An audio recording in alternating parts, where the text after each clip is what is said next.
नमस्कार, मैं हूं मनमोहन भट्ट। उत्तराखंड के एक बड़े प्रभावशाली नेता हैं हरक सिंह रावत। पिछली सरकार में वो कैबिनेट मंत्री थे, उनकी तुति बोलती थी, कई महत्वपूर्ण बड़े मंत्रालय उनके पास थे। लेकिन जब वो कांग्रेस पार्टी में गए तो ना तो वो विधायक बने, ना वो सरकार में शामिल हो पाए। और सरकार में शामिल वो होते भी कैसे, क्योंकि सरकार तो बीजेपी की बनी और हरक सिंह रावत कांग्रेस पार्टी के नेता अब बन गए हैं। उनकी बहू चुनाव हार गई और अब हरक सिंह रावत के पुराने मंत्रालयों की, पुराने विभागों की उत्तराखंड सरकार एक एक करके जांच करा रही है। अब उनका एक और मंत्रालय जो पिछली सरकार में वो संभालते थे, जांच के घेरे में आ गया है। श्रमिक एवं कर्मकार बोर्ड के गड़बड़ घोटाले की जांच उत्तराखंड में एसआईटी करने जा रही है। स्पेशल इन्वेस्टिगेटिव टीम को मंजूरी आज मुख्य सचिव ने दे दी है और इस बात की पुष्टि खुद शासन स्तर के सचिव स्तर के अधिकारियों ने की है। हरक सिंह रावत निशाने पर आ गए थे पहले ही दिन जब इस सरकार का गठन हुआ था, जिस समय सुबोध उनियाल जो नवनियुक्त वन मंत्री थे, उन्होंने 2 आईएफएस अधिकारियों को नौकरी से बर्खास्त किए जाने की तैयारियां कर दी थी या जबरन रिटायर करने की तैयारियां कर दी थी। उस समय भी ये बात कही जा रही थी कि हरक सिंह रावत के समय के कई मामले विवादास्पद थे और उनकी जांच अब शुरू हो रही है। वन मंत्रालय के बाद एक दूसरा विभाग था जो सवालों के या विवादों के घेरे में था, वो था आयुर्वेदिक विश्वविद्यालयों में नियुक्तियों का। नियुक्तियों के मामले में हरक सिंह पहले भी विवादों में फंसते रहे हैं और इस बार हरक सिंह रावत को सरकार ने घेरने की कोशिश तेज कर दी है।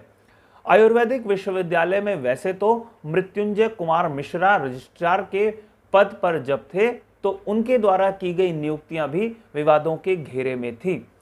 त्रिवेंद्र सिंह रावत जिस समय मुख्यमंत्री थे, उस समय उन्होंने मृत्युंजय कुमार मिश्रा को विजिलेंस जांच के जरिए जेल में पहुंचा दिया था।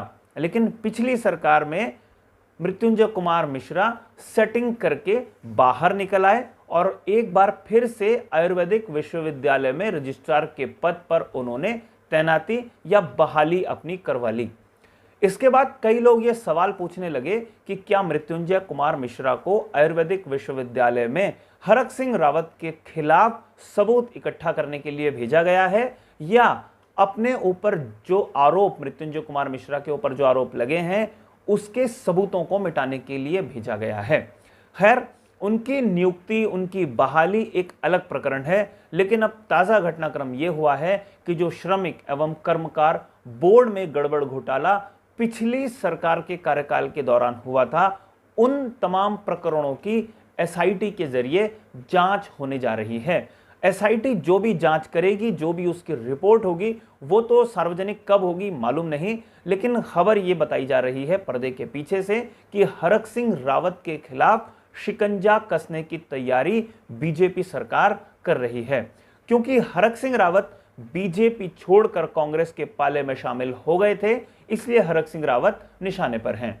हालांकि मुख्यमंत्री पुष्कर सिंह धामी ने एक बयान में यह कहा था कि वो बदले की भावना से कोई काम नहीं करते, न ही उनकी सरकार ऐसा कोई काम करती है। अब यह देखना होगा कि हरक सिंह रावत को घेरने के लिए जो रणनीति बनाई गई है, क्या वो बदले की भावना से की जा रही है या वास्तव में गड़बड़ हुई है और उसकी जांच की जा रही है। और जांच में अगर कोई दोषी पाया जाएगा तो उसके खिलाफ सरकार क्या कार्रवाई करेगी, ये देखने वाली बात भी होगी। कई राजनीतिक विश्लेषक एक बात और कहते हैं कि अगला नंबर यशपाल आर्य का हो सकता है। बीजेपी सरकार यशपाल आर्य के खिलाफ भी कई मामलों की जांच कर सकती है। समाज कल्याण जैसा बड़ा महकमा यशपाल आर्य के पास लंबे समय तक रहा है और समाज कल्याण विभाग विवादों के घेरे में रहता ही है। कई प्रकार की जांचें समाज कल्याण विभाग में चलती रहती हैं। तो ये देखना बहुत दिलचस्प होगा कि क्या अगला नंबर समाज कल्याण विभाग का होगा या कोई और विभाग जिसके मंत्री कभी यशपाल आर्य रहे हैं। वैसे समाज कल्याण विभाग में छात्रवृत्ति घोटाले की जांच नैनीताल हाई कोर्ट के निर्देश पर ही चल रही है, लेकिन ये जांच तब गठित हुई थी जब त्रिवेंद्र सिंह रावत नए नए मुख्यमंत्री बने थे और उनसे पिछली सरकार